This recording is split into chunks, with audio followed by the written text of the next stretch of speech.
జయ జయ జగదంబ శివే, జయ జయ కామాక్షి, జయ జయాద్రిసూతే,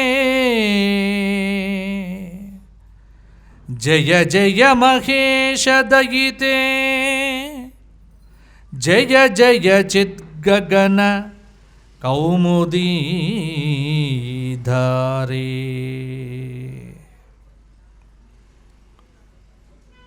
దక్షిణాంనాయ శృంగేరి శారదా పీఠాధీశ్వరుల దివ్య చరణ అరవిందములకు సాష్టాంగ ప్రణామములు సమర్పణం చేస్తూ అస్మత్ గురు చరణారవిందాభ్యాం నమః. ధర్మపురి లక్ష్మీ నృసింహ పరబ్రహ్మణే నమో నమః. అందరూ కూడా చెప్పండి. శ్రీ గణేశాయ నమః. శ్రీమాత్రే నమః. శ్రీపాద శ్రీవల్లభ శ్రీ గురు దత్తాత్రేయ సద్గురు పరబ్రహ్మణే నమః. వసుదేవసుతం దేవం కంసచానూరమర్దనం దేవకీ పరమానందం కృష్ణం వందే జగద్గురుం. శ్రీరామ రామ రామేతి రమే రామే మనోరమే సహస్రనామ తత్తుల్యం రామనామవరాననే.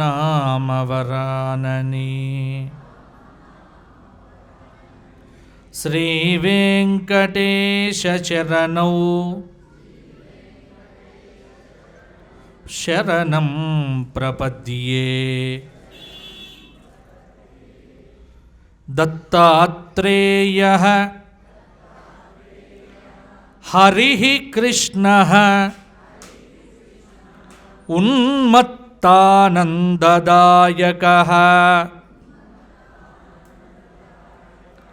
మునిః దిగంబరః బాలః పిశాచో జ్ఞానసాగరః. ఏతాని దశనామాని సర్వకాలే సదా పఠేత్. భూత అపస్మార కుష్ఠాది తాపజ్వర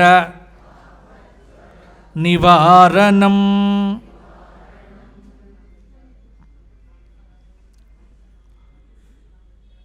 దత్తాత్రేయః హరిః కృష్ణః ఉన్మత్తానందదాయకః మునిః దిగంబరో బాలః పిశాచో జ్ఞానసాగరః. ఇవి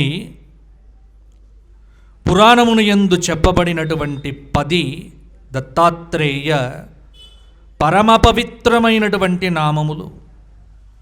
దత్తాత్రేయ జయంతి ఈ రోజున పరంధాముడు పరమేశ్వరుడు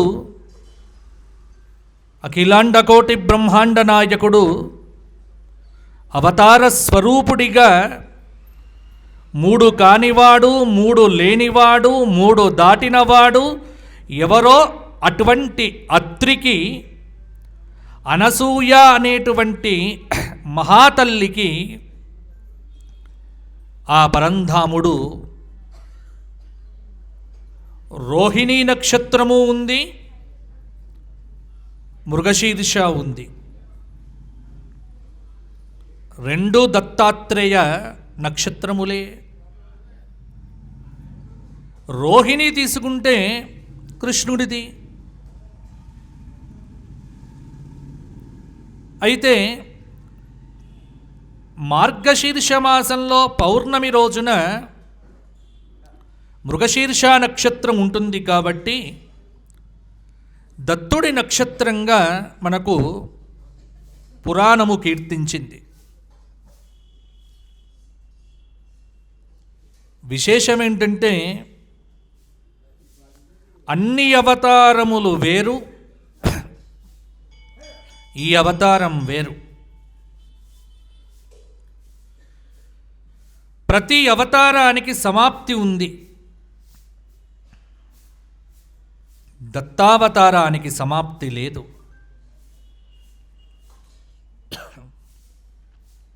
ఈరోజు ఉన్నాడు స్వామి. ఎక్కడ? మీ వెనకో మీ పక్కనో. కదా యోగి, కదా భోగి, కదా నగ్నః పిశాచవత్.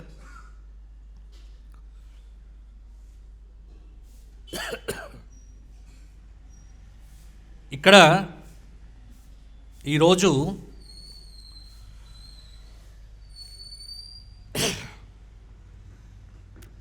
దత్తభావ సుధారసమనే స్తోత్రాన్ని స్మరించుకుందాం.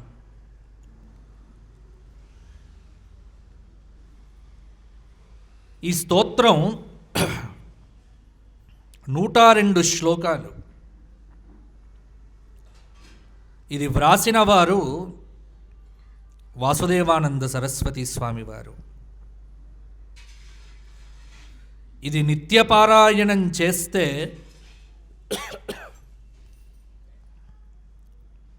గురుచరిత్ర పారాయణం చేసిన పుణ్యం వస్తుంది.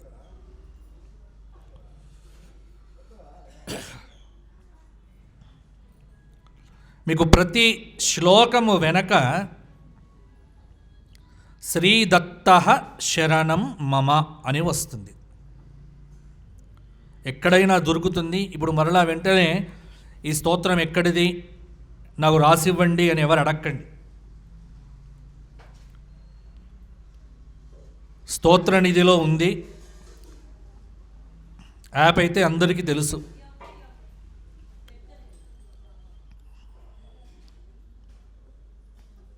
వెతుక్కోండి, దొరుకుతుంది. ఇది చాలా విశేషమైనటువంటి స్తోత్రం. సాధారణంగా దత్తాత్రేయ భక్తి మొత్తం వ్యాప్తమైనటువంటి ప్రదేశం మహారాష్ట్ర. మహారాష్ట్రలో కరంజా నగరంలో దత్తాత్రేయ అవతారమే నృసింహ సరస్వతిగా ప్రాదుర్భవించింది. ఇంతకుముందు మనం అనుకున్నటువంటి మాట, సమాప్తి లేదు ఈ అవతారం.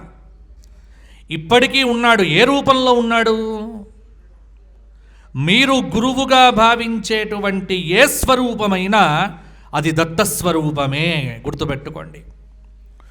గురు అనేటువంటి మాటకు అర్థమే దత్తుడు. ఇంకా వేరే అర్థం మనం చూడాల్సిన పనిలే. గురు సంప్రదాయమే ఆరంభం ఈ అవతారంతో. అందుకే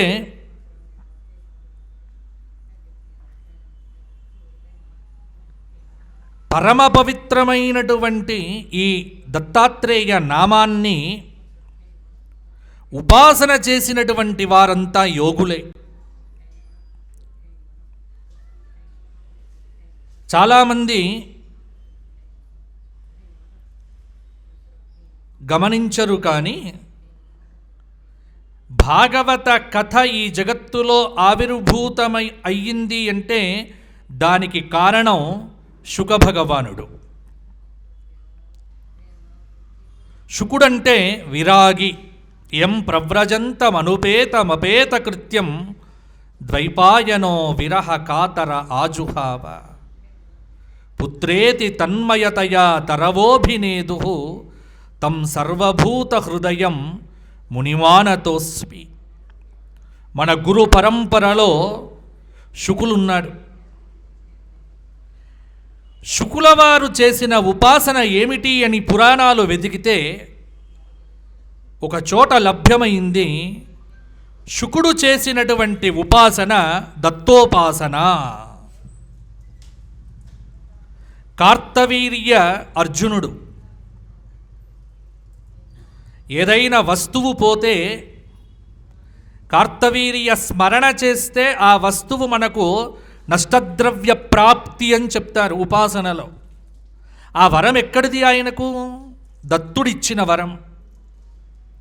యస్య స్మరణ మాత్రేన నష్టద్రవ్యో లభ్యతే సహ దత్తాత్రేయ భక్త కార్తవీర్య. మహానుభావుడు, సహస్రబాహువు, దత్తాత్రేయ అనుగ్రహ ప్రసాదాన్ని పరిపూర్ణంగా పొందినవాడు. భాగవతం ప్రకారంగా దత్తావతారం 21 అవతారములలో 6వ అవతారం. నారాయణ అవతారములలో విభూతి అవతారములు అని పేర్కొంటే ఆ విభూతి అవతారముల యందు జ్ఞానావతారాలను చెబితే ఆ జ్ఞానావతారములలో కపిలాది అవతారముల కంటే అద్భుతంగా ప్రతిపాదించబడినటువంటి అవతారమే దత్తావతారము అని పెద్దలు చెబుతారు. కాబట్టే దత్త అనేటువంటి నామం, అందుకే దలాదనుడు అనేటువంటి ఒక మహర్షికి చెప్పినటువంటి మాట శుకభగవానుడు. దత్త దత్త ఇదం వాక్యం తారకం సర్వదేహినాం. మన యొక్క సకల పాపములను తాపములను ఉపశమింపచేసేటువంటి నామమే దత్తాత్రేయ నామం. కావున్నే వాసుదేవానంద సరస్వతి స్వామి మహారాజ్ ఈ పేరు మనం మర్చిపోవద్దు. ఈ శతాబ్దంలోనే మనం గుర్తుపెట్టుకోవలసినటువంటి అపురూపమైనటువంటి యోగి పుంగవుడు తేంబేస్వామి వారు. ఎప్పుడైనా నేను చాలా సందర్భాల్లో చెప్పాను, మీకు ఏదైనా ఉపాసన మీద సందేహం కలిగితే, అనుష్ఠానం మీద సందేహం కలిగితే, కర్మ మీద సందేహం కలిగితే, కర్మకాండ మీద సందేహం కలిగితే, ఆచార వ్యవహారాల మీద సందేహం కలిగితే మీరు వెంటనే చదవవలసినటువంటి మహనీయమైనటువంటి గ్రంథం వాసుదేవానంద సరస్వతి స్వామి వారి చరిత్ర. రోమాంచమవుతుంది ఆ చరిత్ర చదివితే. మనం అనుకుంటాం ఈ రోజున నాకంటే కష్టపడేవాడు జగత్తులో లేడని ప్రతివాడు అంటాడు. ప్రతి వ్యక్తి ఈ భావన చేస్తూ ఉంటుంది, నాకంటే కష్టం ఎవరికి ఉంది. కానీ నాకంటే కష్టం ఎవరికి ఉంది అనే భావన కలిగినటువంటి వ్యక్తి వాసుదేవానంద సరస్వతి స్వామి వారి చరిత్ర చదివితే అసలు మన కష్టాలు కష్టాలే కావన్నట్టుగా ఉంటుంది. భక్తుల చరిత్రలు అందుకే చదవండి. చదవండి అంటే భక్తి కోసమో కాదు, సమన్వయం కోసం. ప్రతివాడి ప్రార్థన ఈ రోజున ఏమిటి అంటే, ఇలా రావాలి, అలా కష్టం పోవాలి. ఎలా పోతుంది? ఎలా పోతుంది? ఎక్కడికి పోదు. మొన్ననే చెప్పారు స్వామివారు, విధుశేఖర భారతి స్వామివారు ఇక్కడికి వచ్చినప్పుడు.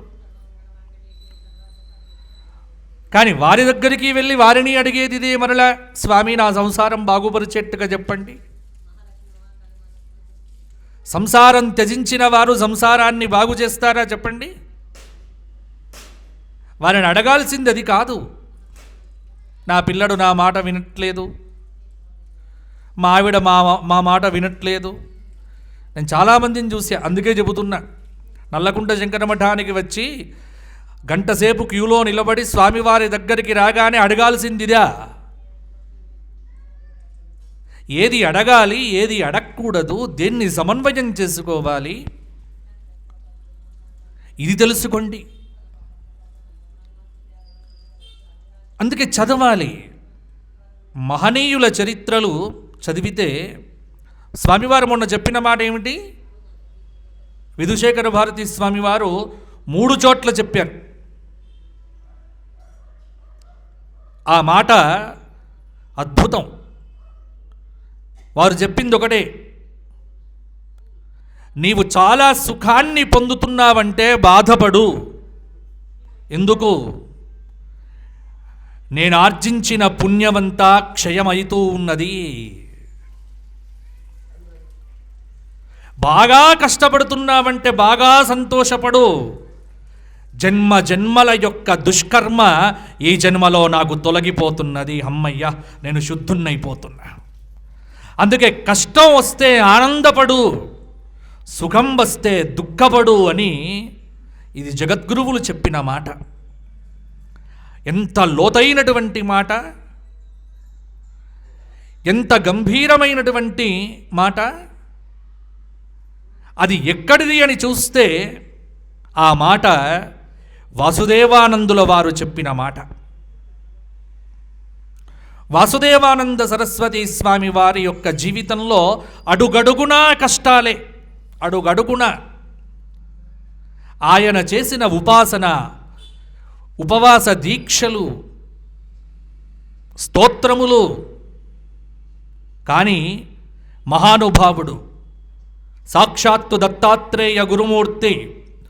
అందుకే శ్రీ శ్రీ శ్రీ సచ్చిదానంద శివాభినవ్య నరసింహ భారతీ స్వామివారు శృంగేరి జగద్గురు పరంపరలో వారు 30వ స్వామివారు. అక్కడి నుంచి అలా మనం చూస్తే వారు ఉన్న సమయంలో తమిళనాడులో సచ్చిదానంద శివాభినవ్య నరసింహ భారతీ స్వామి వారు అలా కూర్చొని ఉండగా ఆయనకు ఎదురుగా తేంబే స్వామి వారు వచ్చి దర్శనం చేసుకుందాం అనుకున్నారట.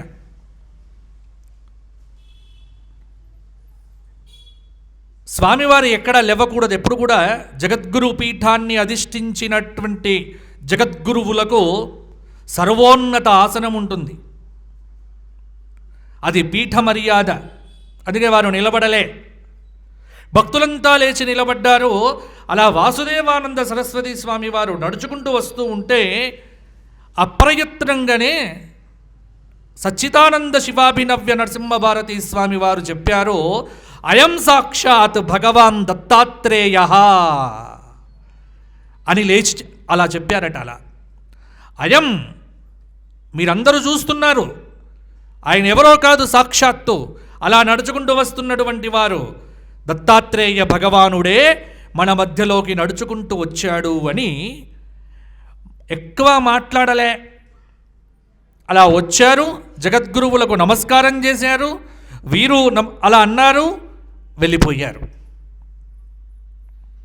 యోగులు మాట్లాడుకోరు. యోగం బాగా గుర్తుపెట్టుకోండి. జ్ఞానం పరిపక్వత కలిగితే ఆగిపోయేది ఏమిటి అంటే ఉపన్యాసం, ప్రవచనం.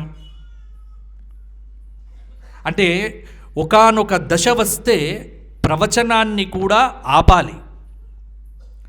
ఒకానొక దశ వస్తే పుస్తకాన్ని కూడా చూడాల్సిన పనిలే.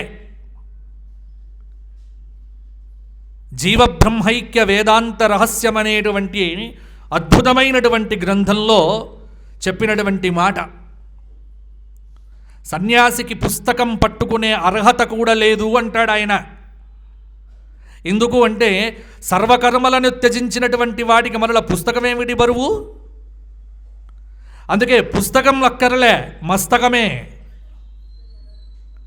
ఈ పుస్తకములన్నీ మస్తకంలోకి వెళితే ఇక పుస్తకాలతో పని లేదు. న గ్రంథం ఆరభేత, గ్రంథాన్ని ముట్టుకోవలసిన పనిలే. అంటే ఒకానొక దశ వస్తే మాటలు లేవు, మౌనమే.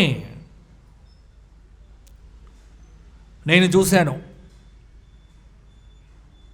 మా గురువు గారిని, మల్లాది చంద్రశేఖర శాస్త్రి గారిని, ఎందుకంటే వారు దత్తాత్రేయ ఉపాసకులు. నేను చూసిన దత్తోపాసకులలో మా గురువు గారు. ఉపాసన యొక్క గొప్ప విశేషం ఏంటంటే తాదాత్మ్యం. ఆ తాదాత్మ్యం అనేటువంటిది కలిగిన రోజున మన అనుష్ఠానం ఫలించినట్టు లెక్క.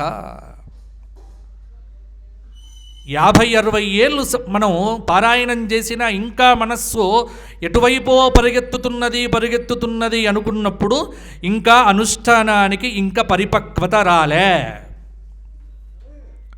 ఇంకా రాగాల వైపు వెళ్తోంది అంటే మరి ఏం చెయ్యాలండి? ఏమి చెయ్యక్కరలే, ఎవరిని ఆశ్రయించాల్సిన పనిలే, సాధన చేస్తూ పో. దత్తాత్రేయుల వారు చెప్పేదే ఇది. మరి సాధన ఫలించక ఈ దేహాన్ని నేను విడిచిపెడితే అది నీ చేతుల్లో లేదురా. కర్మ ఉన్నంతసేపే దేహం, కర్మ పోయిందా దేహం పోతుంది. మరల కొత్త దేహం వస్తుందా? రావచ్చు, రాకపోవచ్చు. ఇటువంటి ప్రశ్నలకు సమాధానాలు అనుభవమే తప్ప ఇదమిత్తంగా చెప్పగలిగినటువంటి వారు ఎవరూ లేరు, గుర్తుపెట్టుకోండి. అందుకే ఈ మధ్య ఒకటి మనం చూస్తూ ఉన్నాం. అంటే ఇలా చెబితే చాలా గొప్పవారు అనేటువంటి భావంతో శిష్యులవుతారేమో అని ఈ మధ్య చాలామంది ప్రవచనకర్తలు కూడా నాకు 300 జన్మలు తెలుసు అని ఒక ఆయన, 100 జన్మలు తెలుసు, 100 జన్మలు తెలిస్తే చెప్పుకోరు ఎవ్వరు కూడా. ఎందుకు అంటే మౌనమే కలుగుతుంది. అలా మాట్లాడగలుగుతున్నారంటే అజ్ఞానానికి పరాకాష్ఠలో ఉన్నట్టుగా మీరు భావన చేసి ఆ వైపు వెళ్లకుండా ఉంటే మీరు ధన్యులవుతారు, అంతే. అది గుర్తుపెట్టుకోండి. రమణ మహర్షి చెప్పాడా ఎవరికైనా నాకు ఇన్ని జన్మలని? చెప్పరు. జన్మల గురించి, కర్మల గురించి నీ అన్వేషణ అక్కరలే. జన్మ వస్తుంది, పోతుంది. ఈ రోజున మానవ జన్మ వచ్చింది మనందరికీ. ఈ జన్మలో వీలైతే సాధన చెయ్యి. ఆ సాధనకు తగినటువంటి విధంగా కర్మ అనుభవాన్ని గురువుల ద్వారా తెలుసుకొని, గురువులు చెబుతారు, కర్మను పోగొట్టరు. 28 సార్లు గురుచరిత్ర పారాయణం చేసినా జ్ఞానం కలగలేదు అంటే నీ పారాయణం పనికిరాదు అని అర్థం. మొదటి అధ్యాయమే నీకు జ్ఞానాన్నిచ్చే అధ్యాయం. వేదధర్ముడనేటువంటి అతడు తన యొక్క అనుభవాన్ని చెబుతూ ఏం చేశాడు? సందీపకుడికి కర్మను అప్పచెప్పాడా? చెప్పలే. కర్మ ట్రాన్స్ఫర్ అయ్యేది కాదు. స్వానుభవంలో తొలగించుకోవటం ఒకటి, ప్రారబ్ధమైతే అనుభవంలో పోగొట్టుకోవాలి. మిగతా సంచితం గనక అయితే గనక ఒకవేళ పారాయణ అనుష్ఠానాదుల ద్వారా కొంతమేర తొలగించుకోవచ్చు. చిట్ట చివరికి ఏమిటి అంటే జ్ఞానాగ్ని సర్వకర్మాని, జ్ఞానమనేటువంటి అగ్ని కలిగినటువంటి రోజున సర్వకర్మలు భస్మమవుతాయి అనేటువంటి మాట కూడా శంకర భాష్యంలో చెప్పినటువంటి మాట ఏమిటి అంటే ప్రారబ్ధం వినా అంటాడు శంకరులు. అందుకే రమణుడైనా, వాసుదేవానంద సరస్వతి స్వామి వారైనా, సచ్చిదానంద శివాభినవ్య నరసింహభారతి స్వామి వారైనా, చంద్రశేఖర భారతీ స్వామి వారైనా, ఇప్పుడు ప్రస్తుతం సర్వసంగ పరిత్యాగం చేసి మౌనంలో ఉన్నటువంటి భారతీతీర్థ మహాస్వాముల వారైనా మనందరికీ బోధిస్తున్నది ఒకటే.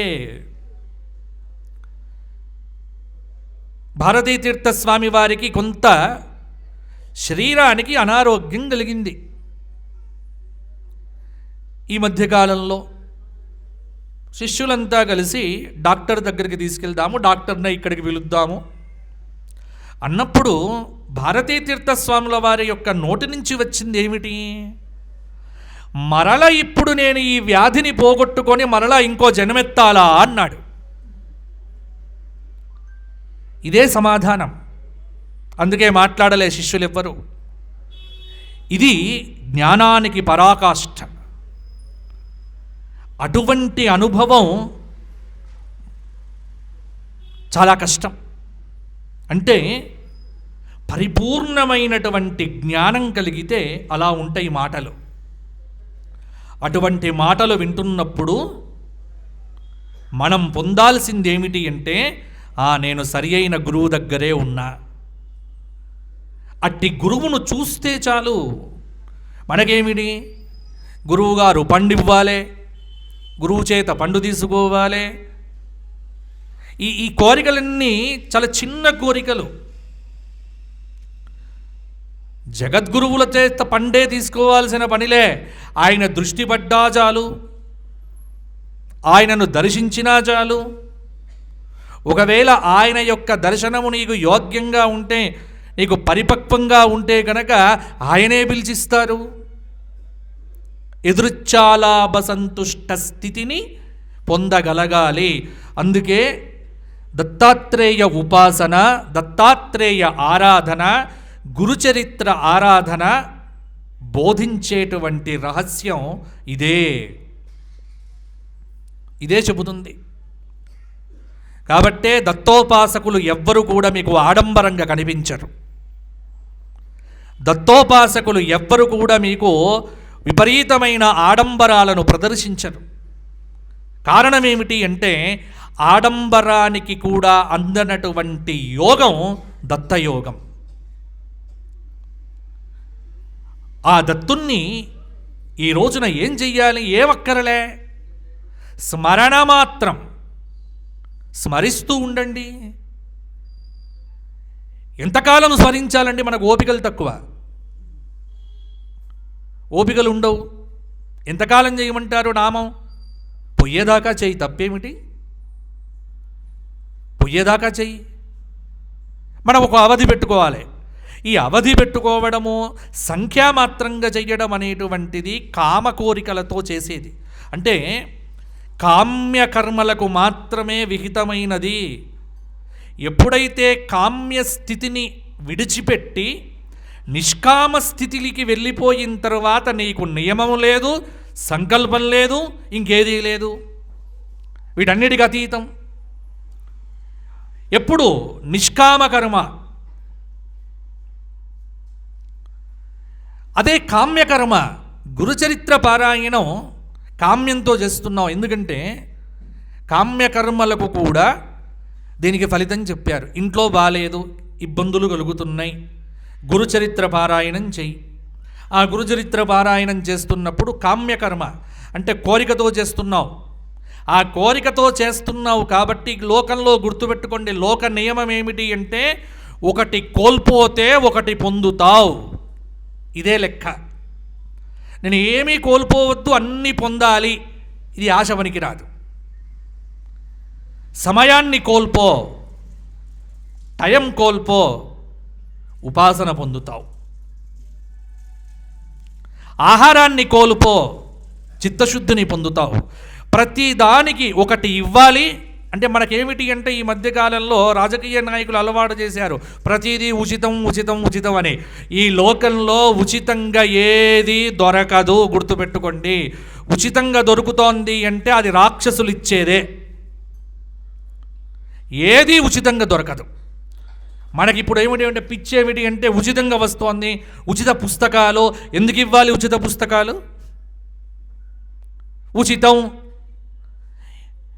ఉచితం వద్దు. మనం కూడా ఏది కూడా మనకు ఉచితంగా పొందాలి.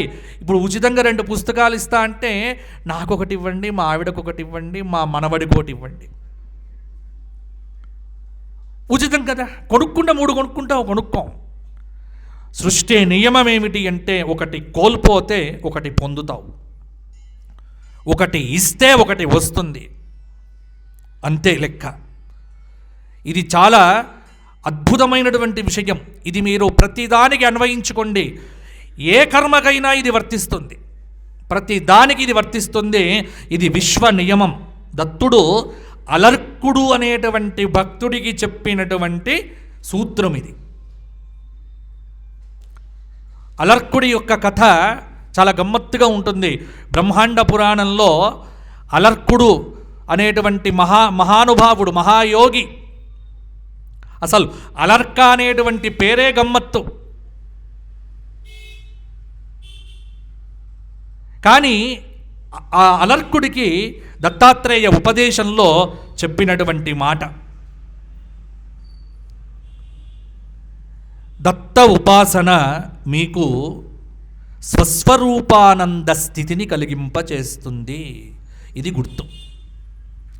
దత్తాత్రేయ ఆరాధన, దత్త మంత్రోపాసన మీకు ఏదో ఇస్తుందని కాదు, స్వస్వరూపానుసంధానం భక్తిరిత్యభిధీయతే. శంకర భగవత్పాదుల వారు చెప్పినటువంటి మాట. నీకు నీవు తెలిస్తే నీ కర్మ తొలగిపోయినట్టు లెక్క. నాకు నేనేమిటో అర్థమైతే చాలు. కానీ ఈ దిశగా మనం ఎప్పుడు ప్రయత్నం చెయ్యం. ఇది చాలా లోతైనటువంటి మాట. నేనేమిటో నాకు తెలవాలి. అంటే బాహ్య స్వరూపం కాదు, ఆంతరంగికమైనటువంటి స్వరూపం తెలవాలి. ఆ ఆంతరంగిక స్వరూపం తెలియటం కోసమే ఉపాసన మొదలు పెట్టాలి. కాబట్టి దత్తభావ సుధారసం, ఇది నీ స్తోత్రం పేరు. ఇది ఎప్పుడైనా చదవండి. చాలా అద్భుతమైనటువంటి స్తోత్రం. రోజు గురుచరిత్ర పారాయణం చెయ్యలేము అని ఎందుకంటే ఈరోజు పొద్దున్నే ఒక ఆవిడ ఫోన్ చేసి సందేహం అడిగింది. నాకు ఈరోజు మొత్తం దత్త జయంతి కాబట్టి, అంటే మనకేమిటి ఆశ, దత్త జయంతి కాబట్టి వాళ్ళ మొత్తం గురుచరిత్ర అయిపోవాలి. కానీ దానికి ప్రత్యామ్నాయాలు ఉన్నాయి. ఆ ప్రత్యామ్నాయం ఏమిటి అంటే, వాసుదేవానందుల వారు 102 శ్లోకములతో చిట్ట చివర మనకు ప్రతి పాదంలో శ్రీదత్త శరణం మమ అని వస్తుంది. ఈ దత్తభావ సుధారస స్తోత్రమును ఎవరైతే నిత్యపారాయణం చేస్తారో వారు 7,000 శ్లోకములు కలిగినటువంటి గురుచరిత్ర పారాయణం చేసిన వారవుతారు. గురుచరిత్ర 3 రకములుగా ఉంది. గతంలో కూడా మీకు చెప్పి ఉన్నా.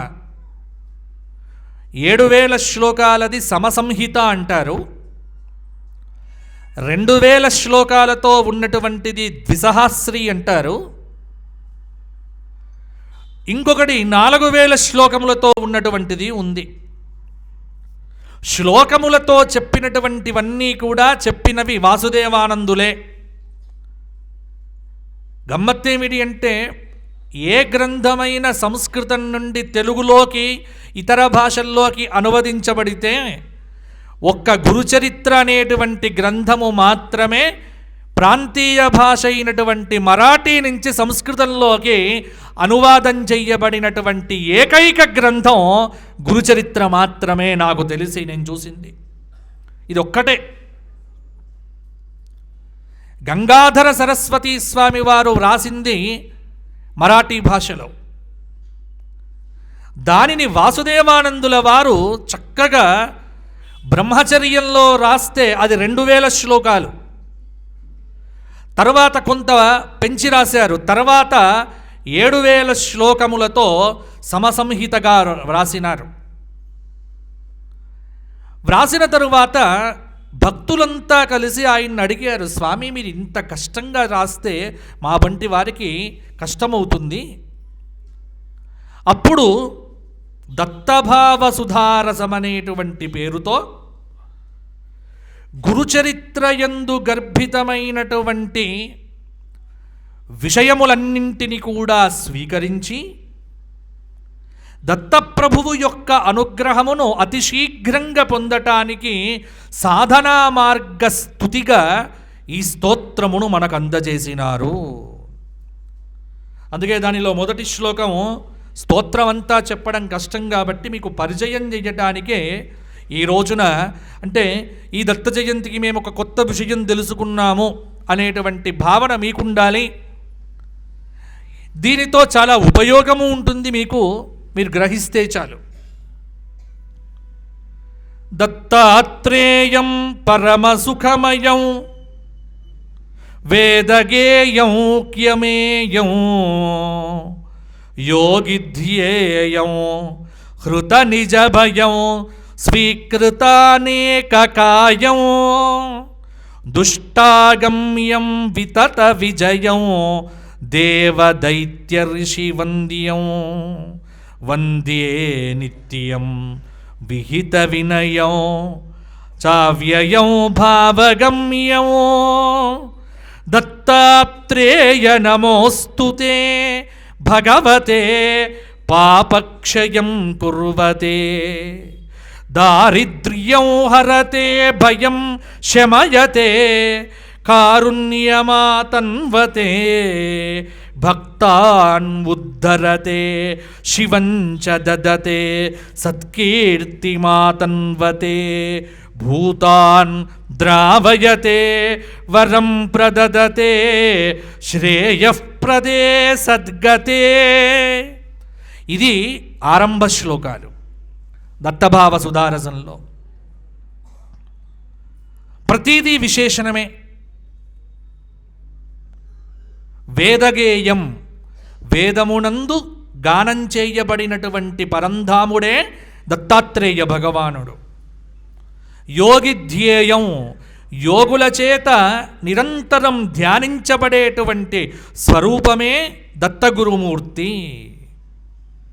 స్వీకృత అనేకకాయం, ఎదృచ్ఛగా అంటే ఎవరో పిలుస్తారని కాదు, క్షణక్షణానికి అనేక రూపములను స్వీకరించినటువంటి రూపరహితుడైనటువంటి వాడు కూడా దత్తాత్రేయ గురువే. దుష్టాగమ్యం, దుష్టభావజాలం కలిగినటువంటి వాడికి సుతరాము దుర్లభుడు, ఎప్పుడూ దొరకడు దత్తాత్రేయ గురుమూర్తి. స్వామిని ప్రార్థిస్తే దారిద్ర్యం తొలుగుతుంది అంటే వెంటనే ఒక ఆయన అడిగాడు, డబ్బు వస్తుందా స్వామి? దరిద్రం తొలగడం అంటే డబ్బు రావటం కాదురా బాబు. ఎందుకంటే కోట్లున్నటువంటి వాళ్ళు కూడా నిత్య దరిద్రంతో బాధపడుతూ ఉంటారు. ఏమిటి అంటే ఇంకా కావాలి అని అనుకోవటమే దారిద్ర్యం, అంతే. అటువంటి భావాన్ని తొలగింపచేస్తాడు దత్తుడు.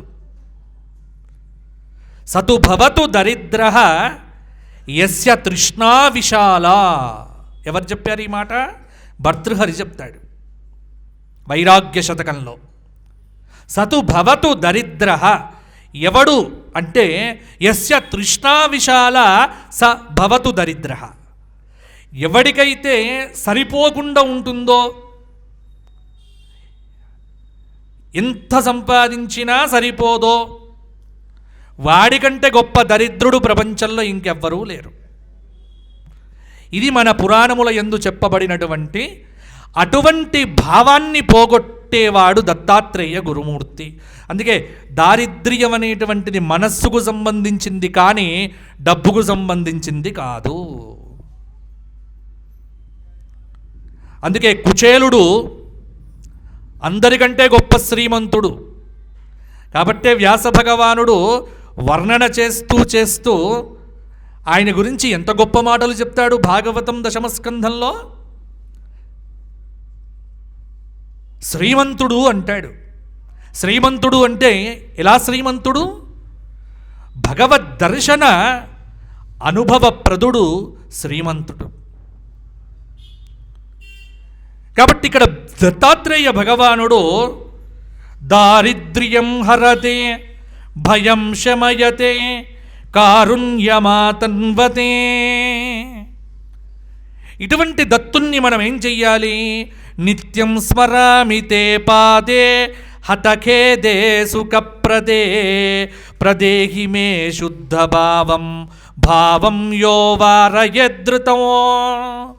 దత్తభావ సుధారసము అంటే దీని అర్థం ఏమిటి అంటే మన యొక్క భావము మొత్తం కూడా అమృతమయమవుతుంది దత్త అనుగ్రహం చేత. మన మనస్సును అమృతత్వానికి తీసుకువెళ్ళేటువంటి స్తుతే ఈ స్తుతి. చాలా అద్భుతమైనటువంటి స్తుతి. దీనిలో 44వ శ్లోకము నుండి ఒక మకుటం ప్రారంభం అవుతుంది.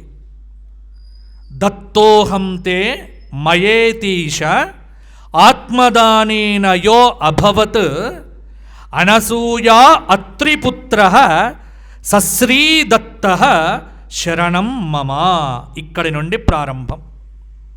ఇక్కడ మొదలు. దత్తుడు అని ఎవరిని అంటాం? దత్తాత్రేయ. ఈ నామం ఎక్కడి నుంచి వచ్చింది అంటే వాసుదేవానందుల వారు చెబుతున్నారు, దత్తోహం తే మయా, నేను నీకు దత్తున్నైపోయా అని చెప్పడమే దత్తాత్రేయ నామ ఔచిత్యం. దత్తోహం తే మయేతీష ఆత్మదానేన యో అభవత్ అనసూయా అత్రిపుత్ర సశ్రీదత్త శరణం మమ. ఇక్కడి నుంచి మొత్తం మీకు 44వ శ్లోకం నుంచి దాదాపుగా 102 మొత్తం 110 శ్లోకాలు ఉన్నాయి. అంటే మిగతావి కూడా కలుపుకుంటే దీనిలో 53వ శ్లోకము నుండి 104వ శ్లోకం వరకు గురుచరిత్ర వస్తుంది. మొత్తం గురుచరిత్ర 53వ శ్లోకముతో ఆరంభమై 104వ శ్లోకం వరకు గురుచరిత్ర శ్లోకాలు. మిగతాదంతా దత్తాత్రేయ స్తుతి. ఏమిటి ఇక్కడ అంటే, మొట్టమొదలు ఈ జగత్తు యందు ప్రాదుర్భవించినటువంటి శక్తి మొట్టమొదలు ఎవరికి దత్తమైంది అనేది ప్రశ్న. అలా దత్తమైనటువంటి శక్తి మొట్టమొదలు అత్రికి, అలాగే అనసూయమ్మకు. విశ్వవ్యాప్తమైనటువంటి అనంతమైనటువంటి దత్తశక్తిని మొట్టమొదలు పొందినటువంటి వారే అత్రి మహర్షి, అనసూయాదేవి. వీరెవరో కాదు, పరమ పవిత్రమైనటువంటి కథ. మనకు చాలా కథలను మార్పు చేసి చెప్పినారు. అరుంధతి అనగానే వెంటనే ఏమొస్తుంది? అరుంధతి మనమ్మాయి కాదట కదండి అంటారు. అంటే మన కుల పైత్యాలు, మన పైత్యములన్నీ కూడా పురాణ కథలకు కూడా అప్పజెప్పేసి, పురాణ కథలను కూడా వక్రీకరించేసి, స్వయంభువ మనువంతరంలో మొదలైనటువంటి కథ ఈ కథ. భాగవతం 3వ స్కంధం దీనికి పరమ ప్రమాణం. మా గురువులు మాకు చెప్పింది ఒకటే. ఏమిటి అంటే, ఒక మాట మాట్లాడాము అంటే పురాణ ఆధారం ఉన్నదా, శ్లోక ఆధారం ఉన్నదా? గాలి మాటలు చెప్పకూడదు. ఎందుకంటే ఇవాళ మీకు నచ్చేట్టుగా చెబితే అది గాలి మాట. ఎప్పుడు కూడా మీకు నచ్చేట్టుగా చెప్పకూడదు. అలా నచ్చేట్టుగా చెప్పేవారంతా ఇన్స్టాగ్రామ్లో తయారయ్యారు. అలా నచ్చేట్టుగా చెప్పే వాళ్ళంతా యూట్యూబుల్లో తయారయ్యారు.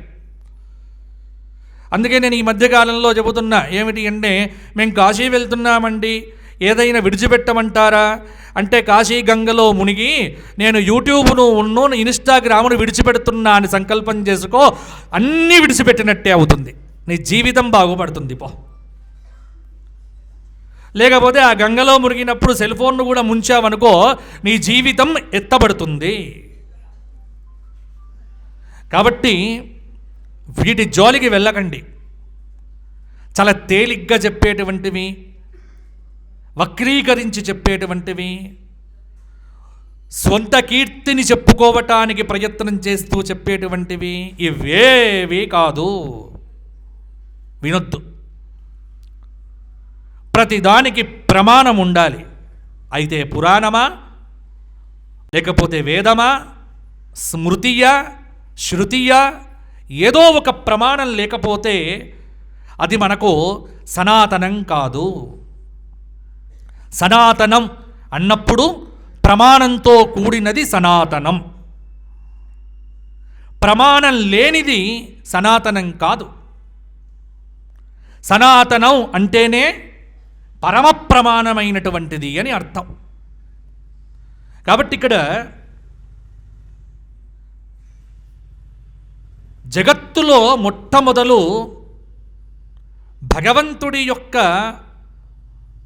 ఆ దివ్యమైనటువంటి శరీరము నుండి బ్రహ్మదేవుడు ప్రాదుర్భవించగా, బ్రహ్మదేవుడిని యొక్క శరీరము నుండి ఒక మనువు పుట్టాడు. ఆయన పేరు స్వయంభువ మనువు. ఆయన దేహంలోంచే బ్రహ్మదేవుడి దగ్గర నుంచి ఒక అమ్మాయి పుట్టింది. ఆవిడ శతరూప. ఈ స్వయంభువ శతరూప మొట్టమొదలు ఇద్దరు, అంటే మొదటి జంట ఇది. ఈ కల్పంలో మొదటి జంట. ఈ మొదటి జంటకు సంతానం ఎవరు? ముగ్గురు ప్రజాపతులు పుట్టారు. దక్ష ప్రజాపతి, కర్దమ ప్రజాపతి, అలాగే రుచి. ఇక్కడి నుంచి సృష్టి ప్రారంభం. కర్దముడికి దేవహూతికి పెండ్లవుతుంది. ఆ కర్దముడికి దేవహూతికి పెండ్లయితే వారిద్దరికి మొట్టమొదలు పుట్టినటువంటి వారు 9 మంది అమ్మాయిలు.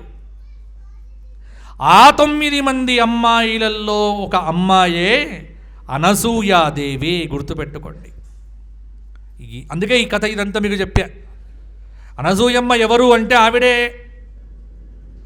అనసూయాదేవి. ఈ అనసూయాదేవిని ఎవరికి ఇవ్వాలి అని వెతుకుతున్నాడు. కర్దమ అమ్మాయిల పెళ్ళిళ్ళు చెయ్యాలి కదా. అన్నప్పుడు వృక్షపర్వతం మీద తపస్సు చేస్తూ ఉంటాడు అత్రి మహర్షి. ఈయన ఎక్కడి నుంచి పుట్టాడు? ఈయనకు బ్రహ్మదేవుడి నుంచే పుట్టాడు ఈయన. ఈ ఋషులంతా ఉద్భవించింది బ్రహ్మ నుండే. అప్పుడు అత్రి అనసూయమ్మను పొందాడు. అంటే దీనిలో ఉన్న తాత్పర్యం ఏమిటి? అనసూయ యస్యాం న విద్యతే అసూయ సా అనసూయ. ఏ స్త్రీ యందైతే రజోగుణంతో కూడినటువంటి, తమోగుణంతో కూడినటువంటి అసూయ, ఈర్ష్య అనేటువంటిది ఉండదో ఆవిడ అనసూయ. బ్రహ్మగ్రంథి, రుద్రగ్రంథి, విష్ణుగ్రంథి 3 గ్రంథులను భేదనం చేసినటువంటి తురీయ స్థితి కలిగినటువంటి వాడు ఎవడో అతడు అత్రిహి. అటువంటి అత్రికి అనసూయమ్మ ధర్మపత్ని అయింది. అప్పుడు ఆ ఇద్దరు కలిసి అనుష్ఠానం చేసినారు. ఆ ఇద్దరు, ఇక్కడ అనుష్ఠానం అంటే అర్థం ఏమిటి అని మీరు అడగాలి. నేను అనుష్ఠానం చేస్తున్నాను. అనుష్ఠానం అంటే ఏదో కాదు, విశ్వమందు వ్యాప్తమైనటువంటి భగవచ్చక్తిని మంత్రాదులతో పొందడమే అనుష్ఠానం. ఈ జగత్తు మొత్తం శక్తి నిండి ఉంది.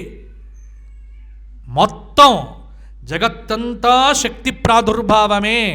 దీనికి దేవీ భాగవతం 9వ స్కంధం శక్తి గీతలు అనే ప్రమాణం చెప్తున్నాం. హిమవంతుడికి పార్వతీదేవి చెప్పినటువంటి గీతయే శక్తి గీత. ఆ శక్తి గీత యందు అమ్మవారు చెబుతుంది ఏమిటి? జగత్తంతా వ్యాప్తమైందే శక్తి. సర్వచైతన్య రూపాం తాం ఆద్యాం విద్యాంచ ధీమహి బుద్ధిం యానః ప్రచోదయాత్.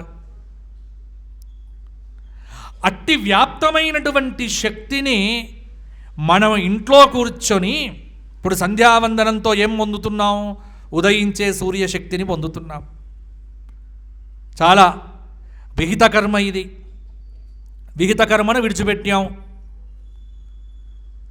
విహిత కర్మను విడిచిపెట్టి ఇంకో కర్మ చేస్తాం. ఏమిటి అంటే, పొద్దున్నే ఫోను కొట్టు మంత్రం పట్టు ఒక ప్రోగ్రాం చూస్తాం కదా. మీరు ఫోన్ చేస్తే నేను మంత్రం ఇస్తా అంటాం కదా, లేకపోతే పొద్దున్నే ఏదో ఒక టీవీ పెడతాం కదా, ఈ మంత్రం చెయ్యండి అంటే నువ్వు సంధ్యావందనం మానేసి ఈ మంత్రం చేస్తే ఈ మంత్రం ఎక్కడికి వస్తుంది? విహిత కర్మ త్యాగం చేయడం నిషిద్ధ కర్మను పొందడం కూడా ద్రోహమే. అందుకే విహిత కర్మాన్ని ఎప్పుడు కూడా మనకు విధించబడినటువంటి కర్మను త్యాగం చెయ్యకుండా విహిత కర్మను అనుష్ఠిస్తూ కర్మాచరణ కనుక చేస్తే అది నిషిద్ధం కాదు.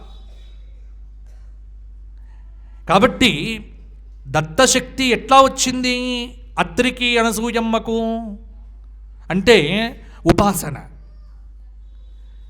మరి అత్రి ఏం చేసినాడు అనుష్ఠానం, అనసూయమ్మ ఏం చేసింది? నీ లోపల శక్తి, భగవచ్చక్తి లోకానికి ఉపకారం చెయ్యటానికి భగవచ్చక్తికి కూడా ఒక కేంద్రం కావాలి. ఆ కేంద్రం, అందుకే అవతారాలు ధరించేటప్పుడు చూడండి, దశరథుణ్ణి ఎంచుకున్నాడు ఒక అవతారంలో తండ్రిగా, ఒక అవతారంలో వసుదేవుణ్ణి ఎంచుకున్నాడు, ఒక అవతారంలో ఇలా భగవంతుడు భగవచ్చక్తికి ఒక ప్రాదుర్భావాన్ని ఇచ్చి ఆ భగవచ్చక్తి ద్వారా కొన్ని లోక కళ్యాణం చేయించడానికి కావలసినటువంటి ఆ మూర్తి స్వరూపం పొందటానికి. కాబట్టి ఇక్కడే విశ్వవ్యాప్తమైనటువంటి అనంతమైనటువంటి సత్యమైనటువంటి సత్యవ్రతం సత్యపరం త్రిసత్యం సత్యస్య యోనిం నిహితంచ సత్యే సత్యస్య సత్య ఋతసత్యనేత్రం సత్యాత్మకం త్వాం శరణం ప్రపన్నాః. విశ్వవ్యాప్తమైనటువంటి ఆ సత్య శక్తిని ఉపాసన చేస్తే అప్పుడు అత్రి మహర్షి అనసూయమ్మ ప్రకాశించినారు. ఆ ప్రకాశవంతమైనటువంటి మూర్తి మార్గశీర్ష మాసంలో మృగశీర్ష నక్షత్రంలో సంధ్యాకాల సమయంలో అనసూయమ్మ దగ్గర 3 రూపములతో వ్యక్తమైనట్టుగా ఇది పురాణ కథ. బ్రహ్మాండ పురాణమునందు చెప్పబడినటువంటి దత్తాత్రేయ అవతారము. కాబట్టే తెలుగులో రాసినట్టుగా అద్భుతమైనటువంటి మాట కరుణశ్రీ గారు రాసినటువంటివి అద్భుతమైనటువంటి అనసూయమ్మ మీద ఒక చిన్న ఖండకావ్యం రాశాడు కరుణశ్రీ గారు. గర్భము లేదు, కష్టపడి కన్నది లేదు, అహో పురుటి స్నానములున్నడి కట్టులును లేవో, ఏ స్వర్భువనాల నుండి దిగి వచ్చిరి నీ ప్రణయాంక పీఠికి, ఈ అర్భకులెల్ల అంతులేని జననానంతర తప పుణ్యఫలములై. గర్భము లేదు, గర్భమా నవమాసాలు మోయలే, కష్టపడి కన్నది లేదు కనలే, పురుటి స్నానములున్ నడికట్టులును లేవో, బారసాల సందర్భమిక లేదు. బారసాలన స్నానాల ఏవీ లేవు. ఎలా వచ్చారమ్మా? ఏ స్వర్భువనాల నుండి దిగివచ్చిరి నీ ప్రణయాంక పీఠికి, ఈ అర్భకులెల్లా. అలా వచ్చిందే దత్తాత్రేయ శక్తి. 3 ముఖములతో ఉన్నటువంటి దత్తుడికి ఈ కథ. కానీ ఉపాసనలో వెళ్ళేసరికి దత్తుడికి 3 ముఖములా ఏకముఖమా? ఇది చాలా రహస్యం. చాలామంది ఏమిటి అంటే ముఖముల దగ్గరే ఆగిపోతారు. ముఖముల దగ్గరే ఆగిపోకండి. రూపము దగ్గర ఆగిపోవటం కాదు. రూపమనేది ఆలంబనకు మాత్రమే. రూపమనేటువంటిది కేవలం ఆలంబనకు మాత్రమే. 85 ఏళ్ళు వచ్చిన తర్వాత గుడికి రావాలని కూడా అనుకోక్కర్లే. ఎందుకంటే నీ హృదయమే గుడి కట్టుకుంటే ఇంకా గుడికి రావాల్సిన పనేమిటి? సాధనలో ఉన్న గొప్పతనం అది. సాధన అందుకోసం. మరల మనకు 85-90 ఏళ్లకు నేను గుడికి పోవాలి, నేను మానస సరోవరు పోవాలి, ఈ జన్మలో మానస సరోవరు కాలేదు, కాకపోతే ఏమైపోయింది? ఏమైనా జన్మ పాడైందా?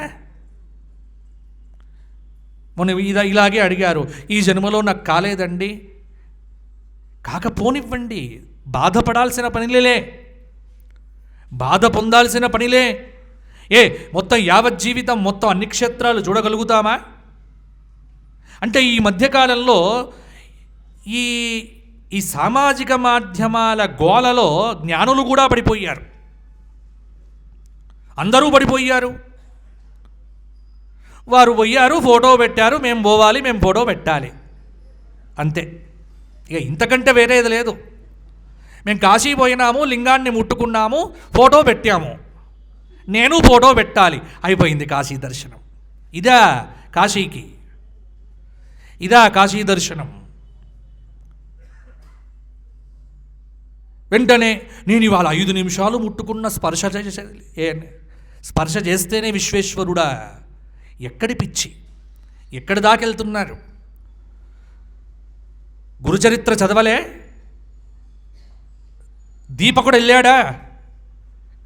కాశీలో మణికర్ణికా ఘాట్లో స్నానం చేస్తూ వేదధర్ముడి సేవ చేసినాడు కానీ విశ్వేశ్వర దర్శనం చేసుకున్నాడా? చేసుకోలే. ఎందుకంటే కాశే శ్మశానమైనప్పుడు, కాశే విశ్వేశ్వరుడైనప్పుడు నీకు ఆలంబనం మాత్రమే లింగం, అంతే. ఒకవేళ కాశీకి వెళ్ళి విశ్వనాథ దర్శనం కాకపోయినా నీవు దిగులు పడాల్సినటువంటి పనిలే. కారణం ఏమిటి అంటే ఆ విశ్వనాథుడే నీలో ఉన్నాడు రా పిచ్చివాడా అనేటువంటి భావంలోకి వచ్చేస్తే ఎక్కడికి నీవు పోవలసిన పనే లేదు. ఆ స్థితికి ఎదగటమే ఉపాసన. ఆ స్థితికి ఎదగాలి. నేను ఇది చూశా. ఎందుకంటే మా గురువులను సేవించటం వల్ల మా గురువుగారు గానగాపురం వచ్చారు మాతో పాటు. మోకాళ్ళ నొప్పులు, నేను కారులో కూర్చుంటారని మీరు పోయినండి అన్నారు. వెంటనే పక్కన ఉన్న వాళ్ళు, ఇంత దూరం వచ్చి లోపలికి రారా అంటే చిరునవ్వున వినారంతే. అది వారి స్థితి.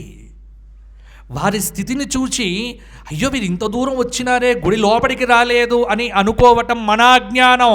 ఎందుకంటే వారే గుడి రూపం పొంది, వారే దత్తరూపాన్ని పొందిన తరువాత ఇంకా భగవంతుడు బయటెక్కడ ఉన్నాడు? ఇది అద్వైత తురీయ స్థితి. ఈ స్థితిని పొందటానికి దత్తాత్రేయ ఉపాసన చాలా గొప్పగా పనిచేస్తుంది. అందుకే దత్తోపాసన అనేటువంటిది కోరికలు లేకుండా చేస్తుంది, కానీ కోరికలను తీర్చడం కోసం దత్తాత్రేయ ఉపాసన అని మాత్రం ఎవ్వరు అనుకోవద్దు. గుర్తుపెట్టుకోండి. కేవలం కోరికలు తీర్చడం ఏమిటి అంటే మిమ్మల్ని దగ్గరికి రాబట్టుకోవటానికే, కానీ ఆ మోహంలో పడొద్దు. అబ్బాయి దత్తాత్రేయుని పట్టుకుంటే తొందరగా కోరిక తీరుతుంది అని కూడా మీరు దత్తుణ్ణి పలచన చెయ్యకండి. దత్తుణ్ణి ఎప్పుడు తక్కువ చెయ్యకండి. ఎందుకంటే మనకేమిటి అంటే ఈ దేవుణ్ణి పట్టుకో, ఆ దేవుణ్ణి పట్టుకో, ఏ దేవుడైనా ఒకటే. ఇదంతా మనలో ఉన్నటువంటి అజ్ఞానం. దాన్ని దాటగలగాలి. అది దాటగలిగిన రోజున మానస సరోవరం. అందుకే శంకరాచార్యుల వారి స్తోత్రములో మీరు గట్టిగా చదివితే మీకు ఇదే అర్థమవుతుంది. కాశీ పంచకము అన్నారు ఆయన. కాశీ క్షేత్రానికి సంబంధించిన స్తోత్రములు ఎన్ని చేశారు భగవత్పాదులు?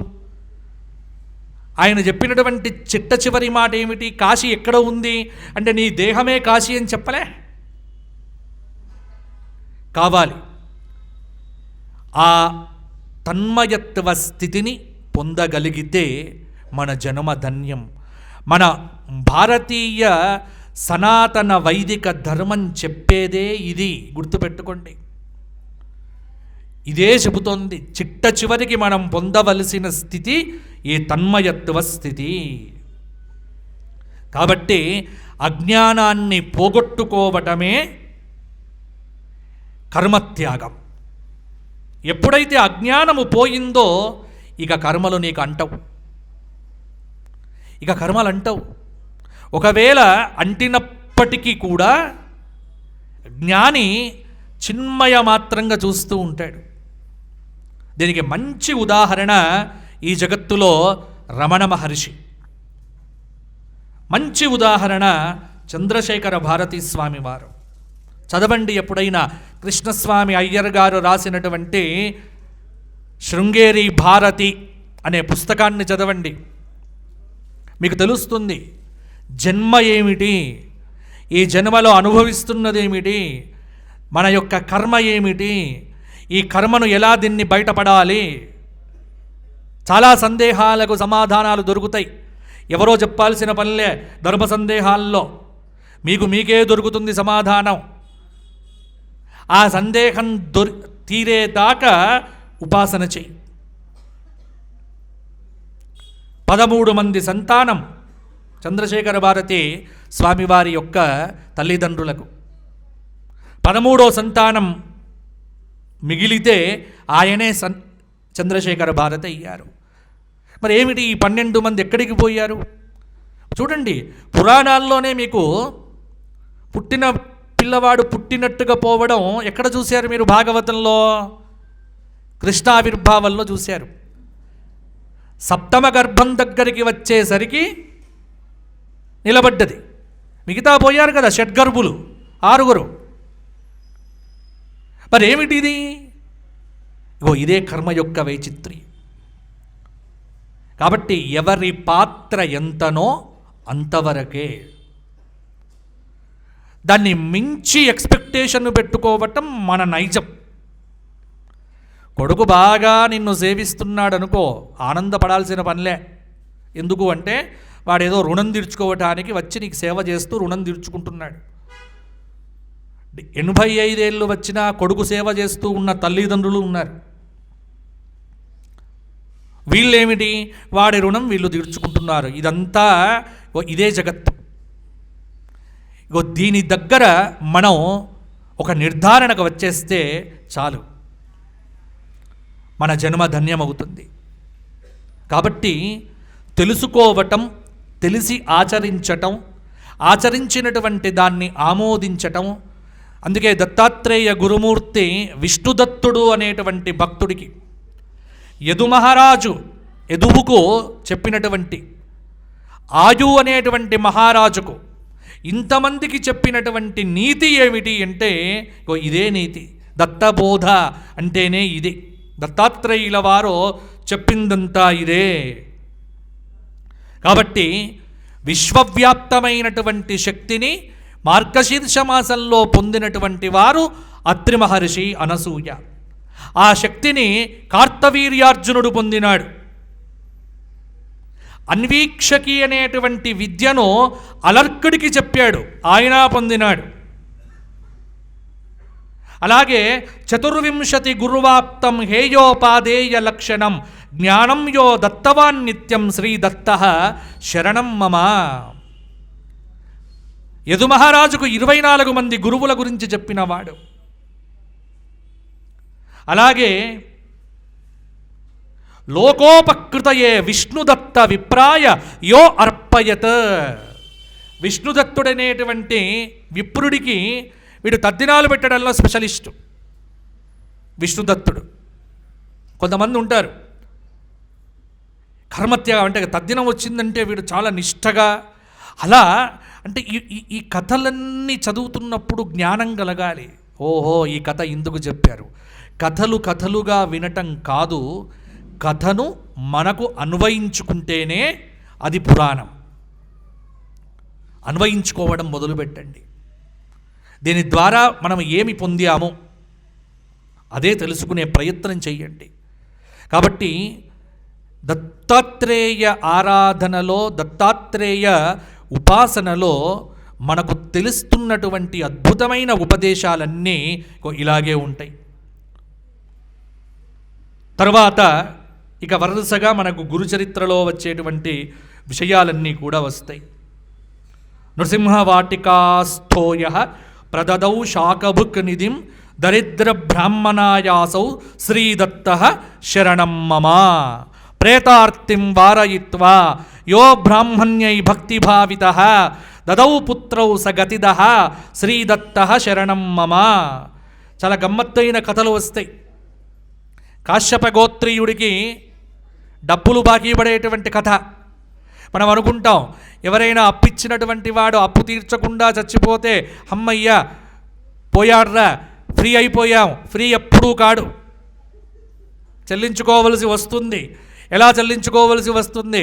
ఆ పోయినటువంటి వాడు ఇదే భావంతో కనుక చచ్చిపోతే వాడు మరలా ప్రేత రూపంలో తప్పకుండా ఎక్కడో పట్టాడు, నీ వంశం మీదనే పడతాడు.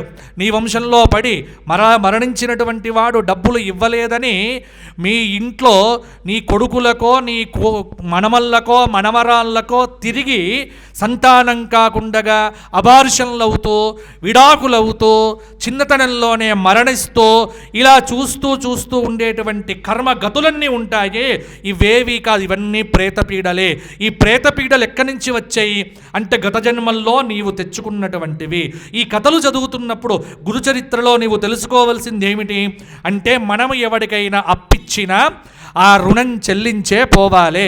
ఒకవేళ మనం పోయినప్పటికీ ఏదైనా అప్పు చేసి ఉంటే పుస్తకంలో రాసి కొడుకా ఈ అప్పు తీర్చురా అని వాడికైనా అప్ప చెప్పకపోతే మరల నీవు దీనికోసం పుట్టవలసి వస్తుంది. ఈ కథలన్నీ అద్భుతమైనటువంటి కథలు. ఏది మిగుల్చుకోవద్దు. పోయే రోజున నిశ్చింతగా పోవాలి, సుఖంగా పోవాలి, ఏ బాధ్యత లేకుండా పోవాలి, దేని మీద చిత్తం లేకుండా పోవాలి, దేయాలజడి లేకుండా పోవాలి. అలా పోగలిగితే నీకంటే భాగ్యవంతుడు ఇంకొకడు ఉంటాడు. అలా పోవటానికే మన ధర్మం ఇన్ని మార్గాలు చూపింది. అది విడిచిపెట్టి మిగతాది ఏది పట్టుకున్నా లాభం లేదు. కాబట్టి దత్తాత్రేయుడు మనకు ఇవ్వగలిగినటువంటిది ఇదే, తురీయ జ్ఞానము అంటారు. ఆ తురీయ జ్ఞానమును ఆ దత్తుడు మనందరికీ అనుగ్రహించుగాక అని కోరుకుంటూ, ఎవరైనా సరే దత్తాత్రేయుడికి ఉపాసన చెయ్యాలి అనుకుంటే ఈ దత్తభావ సుధారస స్తోత్రము ఇది రోజూ చేస్తే మీరు రోజూ గురుచరిత్ర చేసిన పారాయణ ఫలితం వస్తుంది. చాలా అద్భుతమైనటువంటి స్తోత్రం. చాలా స్తోత్రాదులు ఉన్నాయి. అలాగే వాసుదేవానంద సరస్వతి స్వామి వారు అద్వైత దత్తాత్రేయ వర్మ స్తోత్రం అనే పేరుతో ఒక స్తోత్రం చేసినారు. ఇది పూర్తిగా అద్వైత తత్వాన్ని దత్త ఉపాసన యందు మనకు చూపిస్తూ ఉంటుంది. దాని పేరు అద్వైత దత్తాత్రేయ వర్మ స్తోత్రం. అలాగే ఔదుంబర పాదుకా స్తోత్రం, నమామి గురుమూర్తిం తం తాపత్రయ హరం హరిం ఆనందమయమాత్మానం నవభక్త్యా సుఖప్రదం కృష్ణాయదగ్రే భువనేశాని విద్యానిధిస్తదా ఔదుంబర కల్పవృక్షా సర్వతః సుఖదాః సదా. ఇప్పటికీ మీకు చూడొచ్చు ఔదుంబర్ అనేటువంటి క్షేత్రం ఉంది. ఎన్ని ఔదుంబర వృక్షాలు ఉంటాయో అక్కడ చూసిరండి. దత్తక్షేత్రములన్నీ గుప్తక్షేత్రములు, ప్రకాశవంతమయ్యే క్షేత్రములు కాదు. ఎందుకంటే ఈ మధ్యకాలంలో మనకు ఒక పిచ్చి మొదలైంది. ఏమిటి అంటే క్షేత్రం డెవలప్ కావడం అని. క్షేత్రం డెవలప్ కావడం అంటే అక్కడ ఎయిర్పోర్టు రావటము, అక్కడ వసతి సౌకర్యాలు పెరిగితే క్షేత్రం డెవలప్ అయినట్టు కాదు, క్షేత్రం పాడైనట్టు లెక్క. ఇవేవీ లేకుండగా క్షేత్రం ఉన్నది అంటే అక్కడ ఇంకా దేవుడు ఉన్నట్టు లెక్క. గుర్తుపెట్టుకోండి, అటువంటి క్షేత్రములకే వెళ్ళగలగాలి. ఇంకా దత్తాత్రేయ క్షేత్రములు చాలా గుప్తంగా ఉన్నాయి. ఆ గుప్తమైనటువంటి క్షేత్రములను సందర్శించాలన్నా దత్త కృప కావాలి. కాబట్టి అటువంటి దత్త కృపను మీరు పొందాలి అంటే ఏమీ లేదు, ప్రతిరోజు ఆయన నామజపం చేస్తే చాలు.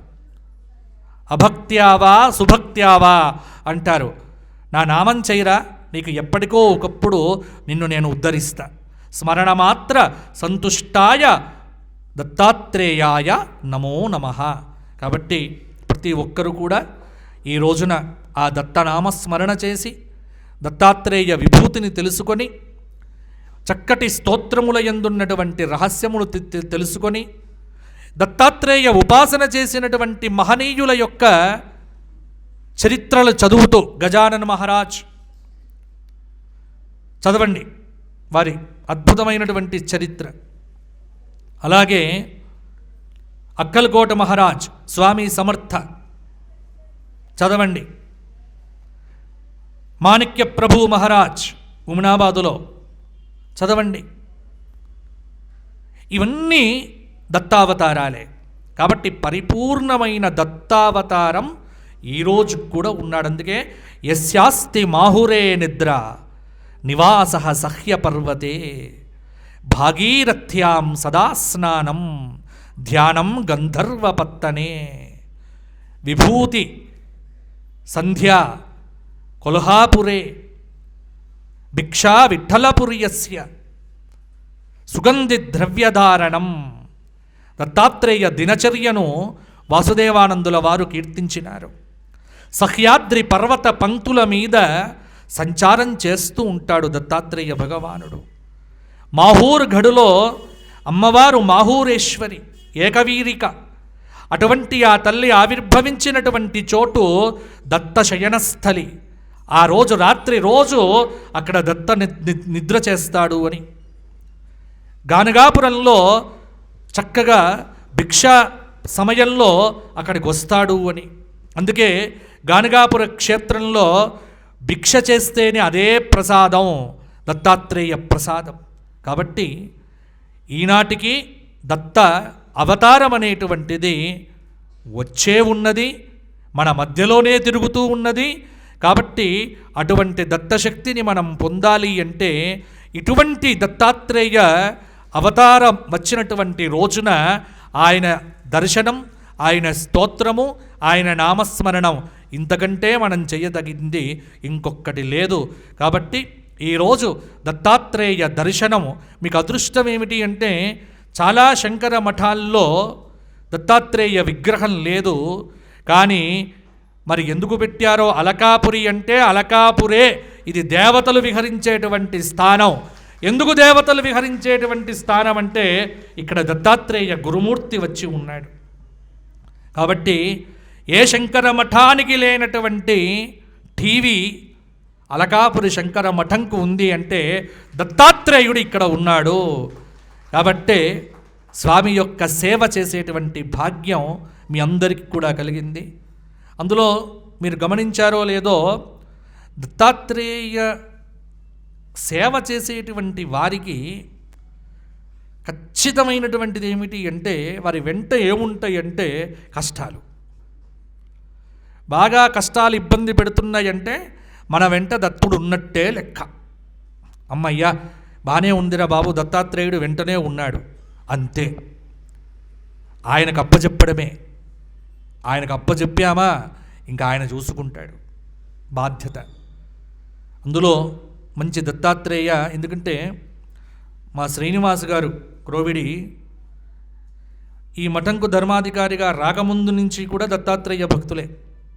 వారు చేసినటువంటి దత్తాత్రేయ సేవ జగద్గురువుల హృదయంలోకి వెళ్ళి ఆ జగద్గురువుల యొక్క హృదయము నుండి ఈ శంకర మఠానికి వారిని నియమించేట్టుగా చేసిందంటే అది దత్తానుగ్రహమే.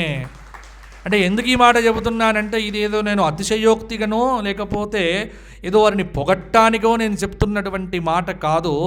మనకు తెలియకుండగా మనం చేసేటువంటి ఉపాసన, ఒక ఈ అనుష్ఠానం అనేటువంటిది ఏదో ఒక రూపంలో వ్యక్తమవుతూ ఉంటుంది. ఆ వ్యక్తమయ్యేటువంటిది మనకు అర్థం కాదు. కాబట్టి ఆ అర్థమైనటువంటి దాన్ని ఆమోదం చేసుకొని, ఓహో మనం ఇందుకోసం వచ్చామా ఈ జగత్తులోకి, ఎందుకంటే మనకంటూ కొన్ని విహితమైనటువంటివి మనకు సంబంధం లేకుండానే మనకు దత్తాత్రేయుల వారు ఇస్తూ ఉంటారు. మనం తెలియకుండానే మనకు వచ్చి పడ్డది అంటే మనం చెయ్యాలి అన్నమాట. మరి ఎంతకాలం చెయ్యాలి అన్నదానికి ప్రశ్న మనం వేసుకుంటే కర్తృత్వం మనకెందుకు? ఎంతకాలం చెయ్యాలని ఆయన అనుకుంటాడో అంతకాలం చేయిస్తాడు. ఏనాడైతే నా వల్ల కాదని మనకు అనుకున్నా ఆయన అనుకున్నా వదిలిపెట్టేది మనమే వదిలిపెడతాము. ఇది ప్రతి విషయంలో మీరు అన్వయం చేసుకోవాలి. ఇది ప్రతి చోట అన్వయం చేసుకుంటే ఇదే మీకు వాసుదేవానంద సరస్వతి స్వామి వారు ద్విసహస్రీ చిట్ట చివర 23 అధ్యాయాల తర్వాత వ్రాసినటువంటి బోధ రహస్యం అనేటువంటి రహస్యమునందు చెప్పినటువంటి రహస్యమైనటువంటి మాట ఈ మాట.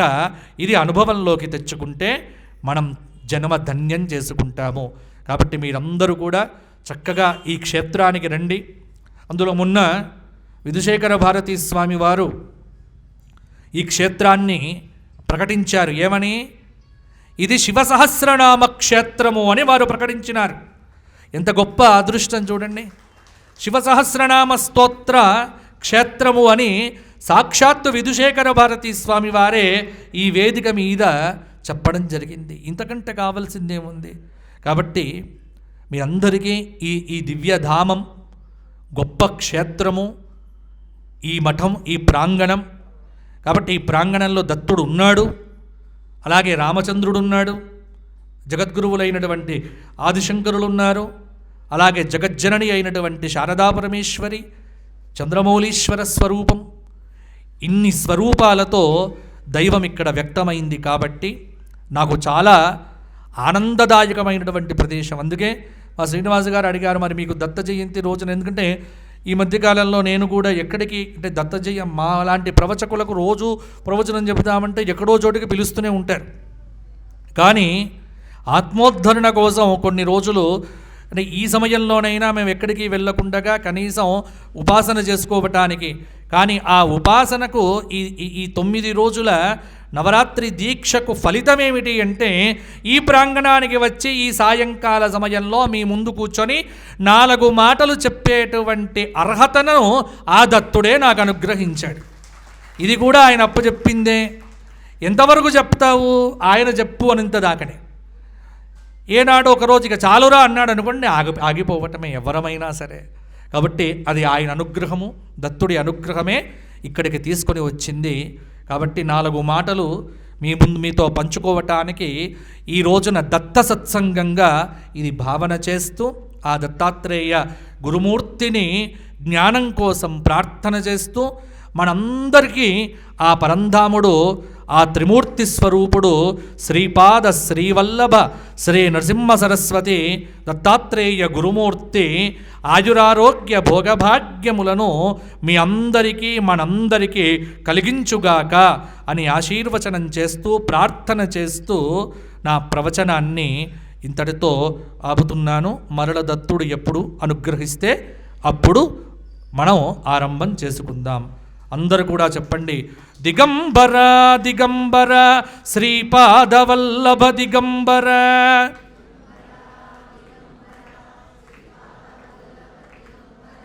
దిగంబర దిగంబర శ్రీపాదవల్లభ దిగంబర.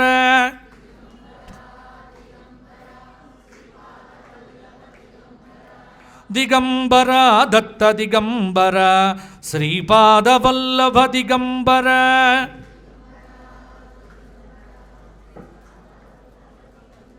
అవధూత చింతనం శ్రీ గురుదేవ దత్త. ధర్మస్య విజయోస్తు అధర్మస్య నాశోస్తు ప్రాణిషు సద్భావనాస్తు విశ్వస్య కళ్యాణమస్తు. బోలో జగద్గురు భారతీ తీర్థస్వామి వారికి, శ్రీ శ్రీ శ్రీ విధుశేఖర భారతీ మహారాజుకి.